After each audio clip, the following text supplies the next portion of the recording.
Napakaswerte mo sa iyong alaga na si Goat. Ay, walang kapaa-paa. Kagaling ng iyong alaga. Kaya mga kaswabe, ari ang may alaga. Si Kuya King Leomord. Napakaswerte ni si Goat at si Kuya King ang may-ari sa kanya. Ay, talagang hirap na hirap na. Yapos. Ay, talagang hirap na hawakan. Paano yan, Kuya King? Pagka sobrang laki na si Goat, yan kaya ay kaya mo pang pasanay? Si. Ha? Kuya King, kaya mo pang pasanin yan? Pagka malaki na? Ha? Ay, talaga. Let's talk si Kuya King.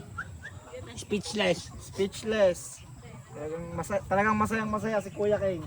Halata naman niya. Pa-birthday sa kanya. Ayan, mga kaswabe, ito pala ipa-birthday kay Kuya King.